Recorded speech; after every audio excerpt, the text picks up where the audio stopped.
மகா இறக்கும் பரிசுத்தம் நிறைந்த எங்கள் ஆண்டவரே, இந்த டிசம்பர் மாதத்திற்காக, இந்த புதிய மாதத்திற்காக, இந்த வருடத்தின் கடைசி மாதத்திற்காக நாங்கள் நன்றி செலுத்துகிறோம். இந்த டிசம்பர் மாதத்தை காண உதவி செய்தரே உம்மை நன்றியோடு துதிக்கிறோம். எல்லா துதிக்கான மகிமை உமக்கு உண்டாகட்டும். பொறுப்படுத்திக் கொள்ளுங்க, எங்களை வழி நடத்துங்க. இயேசுவின் நாமத்தில் பிதாவே, ஆமென். ஆமென். டியர் பிரதர் அண்ட் சிஸ்டர், இயேசுவின் நாமத்திலே உங்களை வாழ்த்தி காலை உடன்படிக்கை தியானத்திற்கு வரவேற்கிறேன். You are most welcome to the Covenant of the Day. Today is the 1st December 2025, Monday. காலையில் 7 மணிக்கு பரிசுத்த ராப்போஜன ஆராதனை இருக்கு. 7 AM there is a communion service. Possible, come and attend. It will be blessing for you. End of the year and the first day of the month. அருமையானவர்களே, கர்த்தர் நல்லவரும் கிருபையுமா இருக்கிறாரு. ஆமா தானே? சரி, கிறிஸ்துமஸ் ரொம்ப பிஸியா இருப்பீங்க டிசம்பர் மாதத்துல. ஆனால் ஆண்டோடைய வார்த்தை கேட்க, தியானிக்க, வாசிக்க மறந்துடாதீங்க. ஒப்பு கொடுங்க, கர்த்தர் பெரிய காரியங்களை செய்வார்.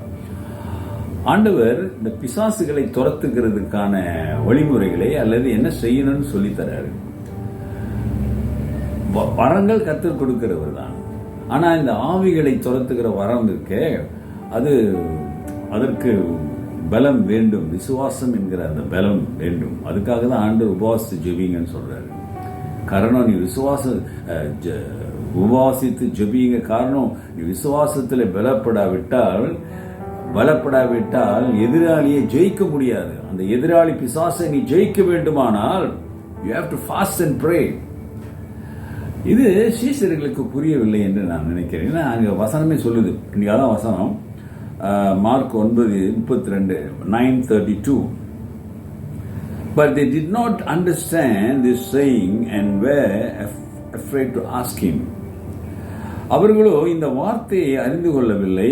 அதை குறித்து அவரிடத்தில் கேட்கும் பயந்தார்கள். ஏன் சொல்ல காரியம்லாம் அவங்களுக்கு புரியல. ஏன் தெரியுங்களா? அவங்களுடைய சிந்தனை வேறே இருந்தது. The understanding was different.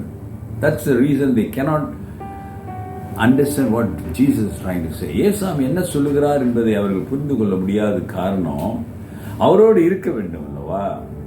அவரோடு நிலைத்திருந்தாதான் அவருடைய வார்த்தைகள் உங்களுக்கு புரியும். ஏன்னா அவங்க என்னவோ நினைச்சு இயேசு பின்பற்றி கொண்டு வருகிறாங்க. இயேசுவாமி பாடுன்றாரு, சிலுவென்றார், என்னை உயிரை கொடுக்கணும்ன்றாரு, என்னை கொல்லுவாங்கன்றார், நான் உயிரோடு வந்துடுவேன்னு சொல்றாரு. இதெல்லாம் அவர்களால் ஏற்றுக்கொள்ள முடியவில்லை, புரியவும் இல்லை, விளங்கவும் இல்லை. இப்ப பேய விரட்டுறதை பத்தி பேசுறாரு, அதுக்கு உபவாசமும் ஜபம் பண்ற, அதுவும் அவனுக்கு விளங்கல, கேட்கவும் யோசிக்கிறாங்க. இன்னைக்கு நிறைய கிறிஸ்தவர்கள் விளங்காமலே கிறிஸ்தவர்களாக இருக்கிறார்கள். ஜெபிங்க, உபவாசிங்க, வேதத்தை வாசிங்க, ஆவியானவர் உங்களோடு இடைப்படுவார், பேசுவார். அருமையானவர்களே, இது அந்த டிசம்பர் மாதம் 1 தேதியிலே நான் உங்களுக்கு சொல்லுகிற ஒரு ஆலோசனை. உபவாசித்து ஜெபிக்கிற மனிதர்களாக இருங்க. ஆண்டவரோடு அதிக நேரம் உறவு வைத்துக் கொள்ளுங்கள். அவரோடு பேசுங்க. அவர் நிச்சயம் பலப்படுத்துவார், கரம் பிடித்து நடத்துவார். உங்களுக்கு என்ன தேவை என்று அவர் தெரிந்து உனக்கு அந்த வரங்களை கொடுப்பார். அல்லேலூயா. நீ வரத்தை கேட்காது, அவர் கொடுப்பார். ஏன்னா அவர் கொடுக்கிறவர், நாம் பெற்றுக்கொள்ளுகிறவர்கள். நாம் கேட்டு பெற்றுக்கொள்ள முடியாது, அவரே கொடுத்தாதான் அது ஆசீர்வாதம். உன்னுடைய விசுவாசத்தை பார்த்து உனக்கு வரத்தை கொடுக்கிறவர் கர்த்தர். ஆமாதானுங்களே? அவரவர்களுக்கு ஏற்றதை கொடுக்கின்ற ஆண்டவர், ஒவ்வொருவருக்கும் நன்மை செய்கிறவர். The gift comes from the Lord and He gives. So don't worry, brother and sister, you fast and pray and the Lord will give you the gift of the Holy Spirit. You understand and move with the gift, move with the Holy Spirit and make you assurance with the Lord. You know, He will uphold you. உன்னை பலப்படுத்தி உன்னை வழி நடத்துவார், உன்னை பயன்படுத்துவார். ஆனால் அதே வேளையிலே நீ புரிந்து கொள்ள வேண்டும், வரங்களை பெறுவதற்கு விசுவாசம் வேண்டும். குறிப்பாக அசுத்த ஆவிகளை, சாத்தானை விரட்டுவதற்கு நமக்கு பலம் வேணும். அந்த பலம் ஜெபத்தினாலும், அந்த விசுவாசம் ஜெபத்தினாலும் உபவாசத்தினாலும் வரும். Through prayer and fasting, you receive more faith and you receive the strength to overcome devil. ஒப்பு கொடுங்க, கர்த்தர் நடத்துவார். இந்த மாதம் முழுவதும் ஜெபிப்போம். நல்ல ஆண்டவரே, இந்த காலை வேளைக்காக உம்மை துதிக்கிறோம், உம்மை வாழ்த்துகிறோம், உம்மை வணங்குகிறோம். இந்த புதிய நாளை ஆசீர்வதிங்க. ஆண்டவரே, இன்றைக்கு ஒப்பு கொடுக்கிற பிள்ளைகளை வழி நடத்துங்க. ஜெபிக்கிறவர்களாக, உபவாசிக்கிற மக்களாக தொடர்ந்து நடத்துங்க ஆண்டவரே.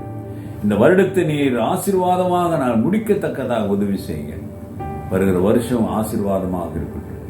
ஒவ்வொருவரையும், ஒவ்வொரு குடும்பத்தையும் கரத்தில் வைக்கிறேன். இயேசுவின் நாமத்தில் பிதாவே, ஆமென். நமது ஆண்டவராகிய இயேசுவுடைய கிருபை, பிதாவின் அன்பு, பரிசுத்தாவின் ஐக்கியம் உங்களோடு இருந்து உங்களை ஆசீர்வதித்து காப்பதாக. என் ஆத்துமாவே கர்த்தரை ஸ்தோத்திரி, என் முழு உள்ளமே பரிசுத்த நாமத்தை ஸ்தோத்திரி. என் ஆத்துமாவே கர்த்தரை ஸ்தோத்திரி, அவர் செய்த சகல உபகாரங்களை மறவாதே. ஆமென். டியர் பிரதர் அண்ட் சிஸ்டர், சகோதரனே சகோதரியே, ஆண்டவர் உன்னோடு தான் பேசிட்டு இருக்கிறாரு. நீ உபவாசித்து ஜெபிக்கிற ஒரு மனிதனா, மனுஷியா யோசிச்சு பாரு. Take care and God bless.